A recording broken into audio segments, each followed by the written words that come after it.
Hey guys, so I've got a bit of GCSE Christian practices revision for you today. Christian responses to world poverty. So paper one's coming up very quickly. Um, it's a week on Monday, so that's very, very soon. And I wanted to do something on this because I find in my experience quite often questions on this topic aren't answered that well because people don't know enough specifics to talk about it. They just kind of say very general things.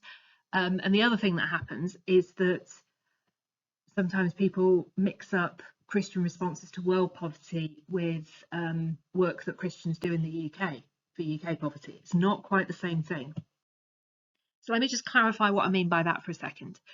So if you're asked a question about Christian responses to world poverty, you don't want to be writing about food banks and street pastors. That's not really about world poverty. That's a different thing. That's churches working in the UK.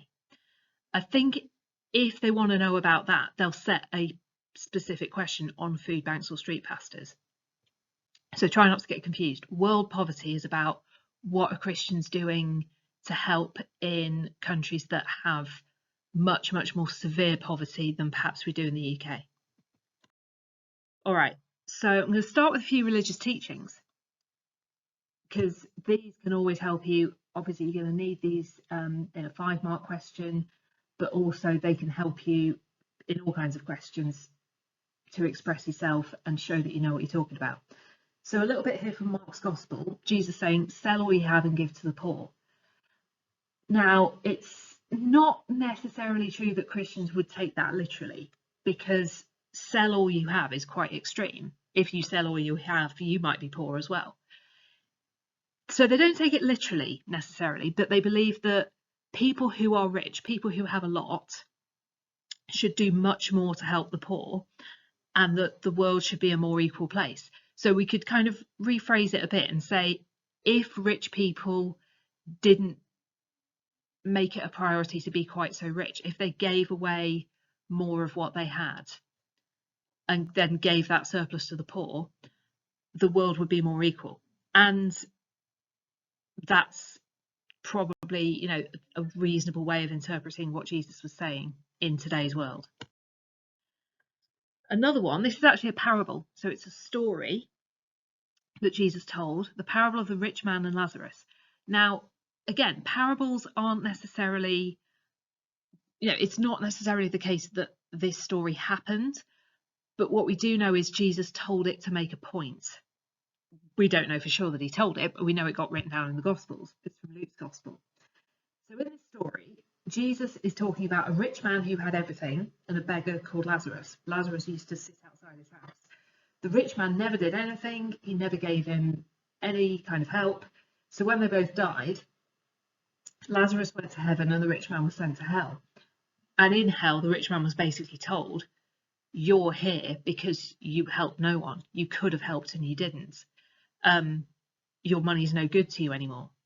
So Christians see this story as a kind of, not a warning, that's a bit strong, but an instruction that you should help those in need, even if you've got no relationship with them, even if they're perhaps on the other side of the world, you have nothing in common with them.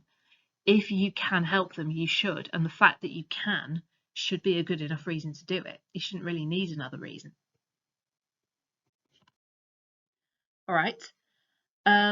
One more. So this is quite a long one.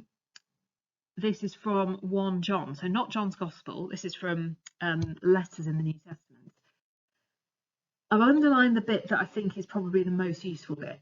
So the whole thing, if anyone has material possessions and sees a brother or sister in need but has no pity on them, how can the love of God be in that person?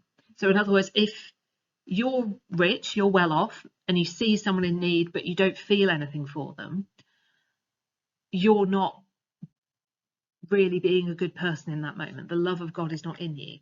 And then the bit I think you should really learn, dear children, let us not love with words or speech, but with actions.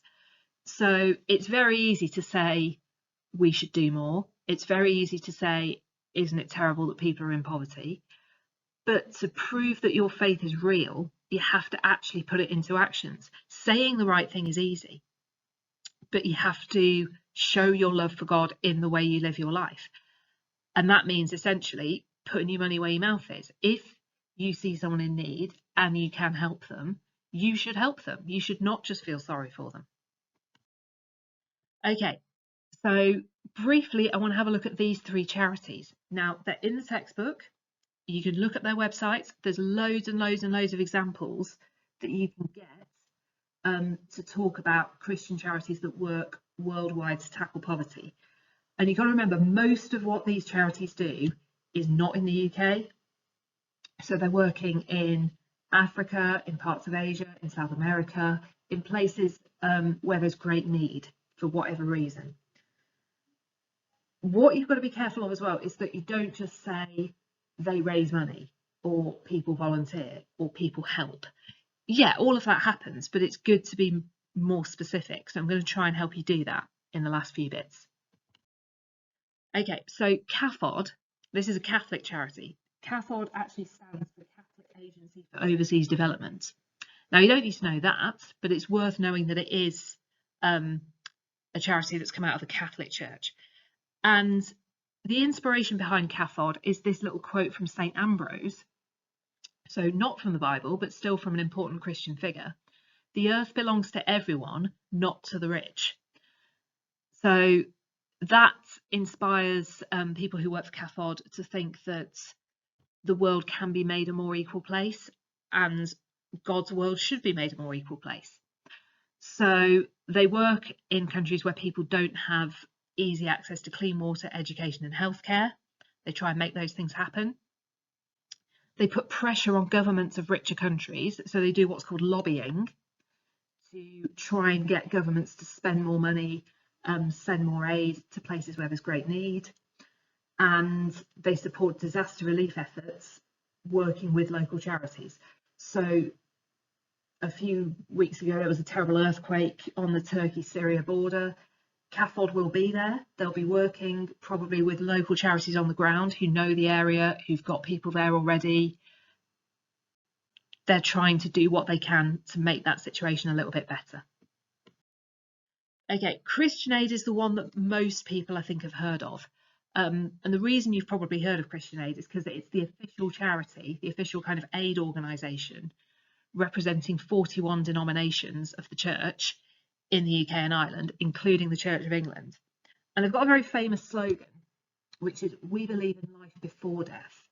Now, famously, obviously, Christians believe in life after death, but this slogan is saying that your life on earth should be good too. You shouldn't have to struggle terribly through your life. Your life shouldn't be one of suffering. So they manifest that in trying to end global poverty. They see the damage that poverty does, you know, the choices it takes away from people, the misery it puts people in.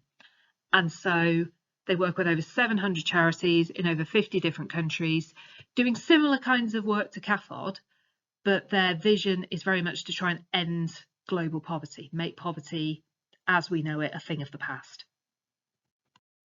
And then finally, just a word on Tear Fund. Now, Tear Fund came out of the sort of evangelical wing of the church. It was launched in 1968 in response to a terrible famine that took place in Nigeria. People wanted to help, and so they organised to make that happen. Tear Fund workers, they're very much trying to follow in the footsteps of Jesus, follow the example of Jesus by responding to people in great need. And again, same sort of work done as the other charities. Tear Fund likes to work particularly with churches worldwide, so with Christian communities in countries where there's poverty. They raise money, they provide people with opportunities, they help people to get jobs, to get skills, so that they can work themselves out of poverty. So that's it on that one. That's only a quick run through. You'll obviously need to revise more than that, but I do want you to be aware that questions on world poverty do come up from time to time, and it's really good to have loads of examples to be able to tackle them with. Okay, thanks for watching. Don't forget to subscribe if you haven't already. Please do share these videos with anyone that you think will find them useful, and I'll see you soon.